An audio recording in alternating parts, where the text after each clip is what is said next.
कैसे हैं दोस्तों? आप सभी को मेरा प्यार भरा नमस्कार। आज हम फिर से जन संचार के माध्यम में एक आखिरी प्रश्न के बारे में डिस्कस करेंगे, क्योंकि ये करंट टॉपिक है। इसमें से आपको कंपलसरी क्वेश्चन आने वाला है। इसमें से आपको एक शॉर्ट आंसर आने वाला है और एक लॉन्ग आंसर भी आने वाला है। और मैं इस टॉपिक पर इसलिए ज़ोर दे रही हूँ क्योंकि इसमें से प्रश्न आपको अलग अलग तरीके से पूछे जाएंगे। आप कंफ्यूज बिल्कुल भी मत होना, क्योंकि आपको प्रश्न ऐसे पूछते हैं कि जनसंचार माध्यम के प्रकार में मुद्रित माध्यम क्या है, इसके बारे में बताइए। ये शॉर्ट आंसर की तरह पूछ सकते हैं। या संचार माध्यम के प्रकार में श्रव्य माध्यम के बारे में बताइए, ये शॉर्ट आंसर के बारे में पूछ सकते हैं। या संचार माध्यम के प्रकार में दृश्य श्रव्य माध्यम क्या है, ये इसके बारे में बताइए बोल के भी आपको प्रश्न पूछा जा सकता है। अगर लॉन्ग आंसर में पूछे गए तो जनसंचार के प्रकार कितने हैं, इसके बारे में आप इसका महत्व और इसके बारे में बताइए बोल के आपको लॉन्ग आंसर में पूछा जा सकता है। इसलिए मैं आपको इसके बारे में थोड़ा एक्सप्लेन करूंगी। आइए वीडियो में चलते हैं। जनसंचार आजकल मीडिया शब्द का खूब प्रयोग होने लगा है। आम बोलचाल में भी लोग इसका इस्तेमाल करने लगे हैं। क्या आप बता सकते हैं कि मीडिया क्या है? हाँ, अखबार, रेडियो, टेलीविज़न, फ़ोन, इंटरनेट आदि को मीडिया की श्रेणी में रखा जाता है। मीडिया का अर्थ होता है संचार माध्यम। क्या कभी आपने इस बात पर विचार किया है कि संचार माध्यमों का हमारे जीवन में कितना महत्व है? हाँ, क्योंकि हमारे दैनिक जीवन में इसका महत्व बहुत बहुत ज़्यादा है। संचार माध्यम के प्रकार। काफ़ी लोग अखबार पढ़ते हैं, रेडियो सुनते हैं और टेलीविज़न देखते हैं। ये सभी संचार माध्यम है। इसके अलावा अन्य माध्यमों द्वारा भी सूचनाएं प्राप्त की जा सकती है। संचार माध्यम कितने प्रकार है, इसको कितने भागों में बांटा जा सकता है, देखेंगे। आइए, संचार माध्यम को 3 भागों में बांटा जा सकता है। तो इसमें मुद्रित माध्यम, श्रव्य माध्यम, दृश्य श्रव्य माध्यम। तो इसमें पहला वाला है मुद्रित माध्यम। मुद्रित माध्यम में आपको आता है अखबार। अखबार यानी आप जानते हैं न्यूज़पेपर, यानी कि मुद्रित माध्यम मतलब प्रिंट मीडिया। अखबार और पत्रिकाएं मुद्रित संचार माध्यम के अंतर्गत आते हैं। अखबारों में समाचार प्रकाशित होते हैं, आप सब तो जानते हैं। शिक्षा से लेकर खेती बाड़ी, खेलकूद, स्वास्थ्य, सिनेमा, टेलीविजन के कार्यक्रम, बाजार भाव, भविष्य फल, विश्व के विभिन्न समाचार प्रकाशित होते हैं। समाचार पत्रों के माध्यम से प्रतिदिन घटने वाली घटनाओं की जानकारी हमें होती है। समाचार पत्रों में देश विदेश की महत्वपूर्ण खबरें प्रकाशित की जाती है। समाचार पत्र में अलग अलग खबरों के लिए अलग अलग पन्ने भी निर्धारित होते हैं, क्योंकि फ्रंट पेज में क्या होना चाहिए, बीच के पेज में क्या होना चाहिए, लास्ट पेज में क्या होना चाहिए, सब हमें इसके निर्धारित होती है। बीच का पन्ना संपादकीय के लिए निक्षिप्त होता है। अखबार लोगों को जागरूक और खबरदार करता है, जिससे लोकतंत्र की रक्षा होती है। इसीलिए संविधान में प्रेस की स्वतंत्रता दी जाती है। सरकार उसकी आज़ादी में बाधा नहीं डालती, क्योंकि उनको जो उनकी भावनाएं हैं वो एक्सप्रेस करने के लिए उनको पूरी स्वतंत्रता दी जाती है, क्योंकि जो घटना घटी गई है उसको अच्छे से लोगों तक पहुंचाने का उनको पूरी तरह से उनको स्वतंत्रता दी गई है। मुद्रित माध्यम में दूसरा वाला है पत्रिकाएं। पत्रिकाओं का प्रकाशन आज सर्वाधिक हो रहा है। पत्रिकाओं का प्रकाशन अखबारों की तरह प्रतिदिन न होकर साप्ताहिक, पाक्षिक, मासिक, द्विमासिक, त्रैमासिक, छमाही या वार्षिक आधार पर प्रकाशित होती है। अवधि पर आधारित होने के कारण ताज़ा खबरों का प्रकाशन पत्रिकाओं में नहीं होता, क्योंकि ये वीकली, मंथली, ईयरली इस तरह होते हैं। तो इसमें हमें फ्रेश न्यूज़ इसमें नहीं मिलता, मतलब ताज़ा खबरें नहीं होती। तो घटनाओं के हमें साथ ही इसके बारे में इसमें इसका छापना नहीं हो सकता। ज़्यादातर पत्रिकाओं में घटनाओं, समाचारों, कला जगत तथा सामाजिक साहित्यिक हलचलों पर वैचारिक टिप्पणियां प्रकाशित की जाती है। तो इनसे हमें वास्तविकता को जानने का अवसर यहाँ पर मिलता है।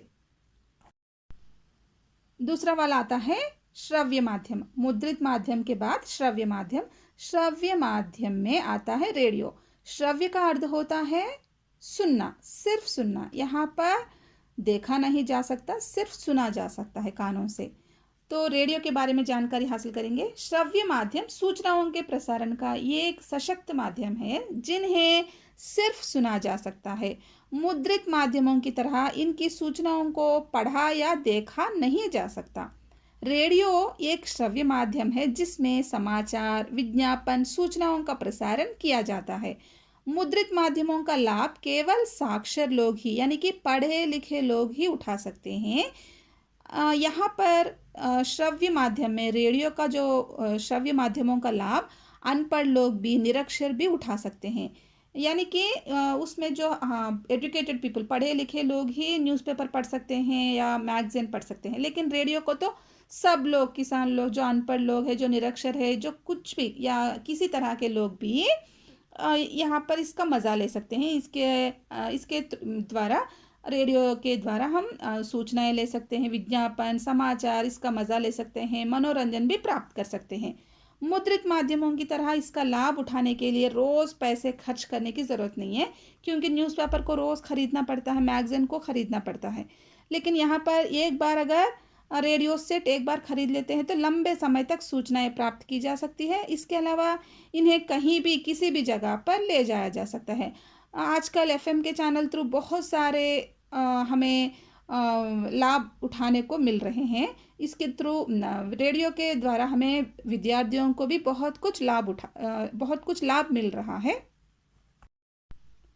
तो तीसरा वाला है दृश्य श्रव्य माध्यम। दृश्य यानी कि देखना, श्रव्य सुनना, यानी कि दृश्य श्रव्य, इसमें देखा जा सकता है, सुना जा सकता है। ये माध्यम क्या है? तो इसमें आता है टेलीविज़न। दृश्य श्रव्य माध्यम के जरिए न सिर्फ कार्यक्रमों को सुना जा सकता है बल्कि घटनाओं को चित्र के रूप में देखे भी जा सकते हैं। टेलीविज़न दृश्य श्रव्य माध्यम है। इसके कार्यक्रम रेडियो की अपेक्षा अधिक रोचक होते हैं क्योंकि इस पर चित्र भी प्रसारित होते हैं। टेलीविज़न के कार्यक्रमों में श्रव्य के साथ साथ दृश्य सामग्री भी होते हैं, इसलिए ये अधिक समय के लिए मन में अंकित होते हैं।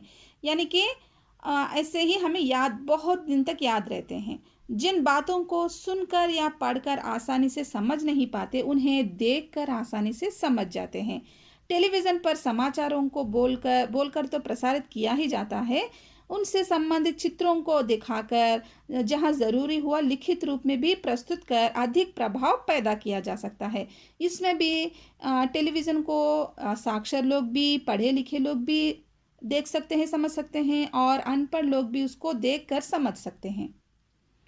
इसी तरह टेलीविज़न पर प्रसारित होने वाले पाठ्यक्रम, विषय कार्यक्रम भी रोचक और प्रभावशाली होते हैं, यानी कि बहुत इंटरेस्टिंग होते हैं, क्योंकि इसमें चित्र भी देखते हैं तो लोगों को काफ़ी मज़ा आता है। आजकल दूरदर्शन एक महत्वपूर्ण संचार माध्यम के रूप में विकसित हो चुका है। टेलीविज़न पर किसी भी घटना के तत्कालीन समाचार हमारे सामने होते हैं। किसी दूसरे देश में बैठे व्यक्ति से टिप्पणी ली और प्रसारित की जा सकती हैं। वैसे पाठ्यक्रमों के प्रसारण के लिए अब एक अलग से एजुसेट नामक उपग्रह भी अंतरिक्ष में स्थापित किया गया है, जिससे विद्यार्थियों, शोधार्थियों, यहाँ तक कि अध्यापकों के लिए शिक्षा संबंधी सूचनाएं प्राप्त करने, दुनिया में चले रहे शिक्षा संबंधी प्रयोगों के बारे में जानने में आसानी हो जाती है, क्योंकि ये सभी को काम आता है, विद्यार्थियों को, अध्यापकों को और शिक्षार्थियों को, सभी को, शोध कार्य करने वालों को, सभी को ये काम आता है। अगला वाला देखिए, नए संचार माध्यम। नए संचार माध्यम मतलब अभी आजकल के मॉडर्न जो संचार माध्यम है वो क्या है? इसमें आता है कंप्यूटर। कंप्यूटर से अब कोई व्यक्ति अपरिचित नहीं है। आज यह संचार का एक महत्वपूर्ण एवं सशक्त माध्यम है। यह ऐसा उपकरण है जिसके कारण संचार के क्षेत्र में क्रांति आ गई है। आज संसार भर में ऐसा कोई क्षेत्र नहीं है जहां कंप्यूटर की पहुंच नहीं है, यानी कि ये सब जगह छा गया है। इसे जो गांव में भी लोग इसका उपयोग कर रहे हैं, कोने कोने में भी इसकी पहुंच चली गई है। इस पर अखबारों, रेडियो, टेलीविज़न के लिए समाचार लिखे जा सकते हैं, संपादित किए जा सकते हैं तथा प्रकाशित, प्रसारित भी किए जा सकते हैं। नए संचार माध्यम में दूसरा वाला है इंटरनेट। इंटरनेट का अर्थ होता है कंप्यूटरों का जाल। इंटरनेट हजारों नेटवर्कों का एक नेटवर्क है। सारी दुनिया के नेटवर्क इस व्यवस्था से आपस में जोड़े जा सकते हैं या जुड़े हुए हैं। संसार के किसी भी कोने से कोई भी सूचना देनी या लेनी हो तो वह कुछ ही पलों में भेजी या प्राप्त की जा सकती है, यानी कि पलों में पूरा विषय को हम जान सकते हैं, सेकंड्स में। पलों यानी सेकंड्स में हम विषय को प्राप्त कर सकते हैं। इसके द्वारा व्यवसाय, स्टॉक मार्केट, शिक्षा, चिकित्सा, मौसम, खेलकूद आदि के अतिरिक्त अन्य किसी भी क्षेत्र में जानकारी प्राप्त की जा सकती है। यहाँ तक कि यदि मन में कोई विचार आता है तो हम उससे संबंधित जानकारी प्राप्त करना चाहते हैं तो वह भी हमें इंटरनेट के माध्यम से प्राप्त हो सकती है। इंटरनेट एक तरह से मुद्रित दृश्य श्रव्य माध्यमों का मिला जुला रूप है। नए संचार माध्यम में आखिरी वाला है मोबाइल फ़ोन। तो मोबाइल फ़ोन के बारे में आपको बताने की ज़रूरत भी नहीं है क्योंकि आप सब जानते हैं इसके कितने उपयोग है।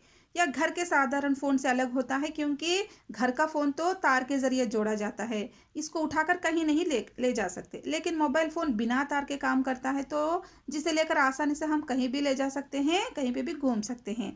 और इसके छोटे छोटे तैयार किए जा रहे हैं, तो छोटे छोटे पीस तैयार किए जाते हैं, इसको जेब में रखकर हमारी सुविधा के अनुसार कहीं पे भी इसको ले जा सकते हैं।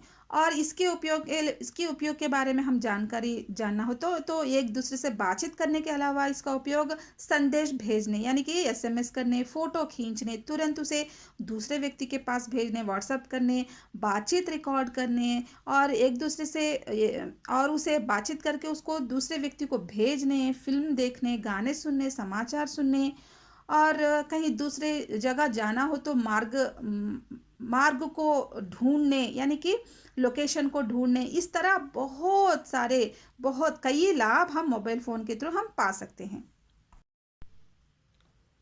संचार माध्यम के उद्देश्य। तो संचार माध्यम के उद्देश्य का जो भी शॉर्ट आंसर्स में दे सकते हैं आपको, तो इसके मोटे तौर पर 3 उद्देश्य माने जा सकते हैं। तो एक है सूचना पहुंचाना, इन्फॉर्मेशन देना, मनोरंजन, एंटरटेनमेंट और शिक्षा यानी एजुकेशन, आप सब जानते हैं।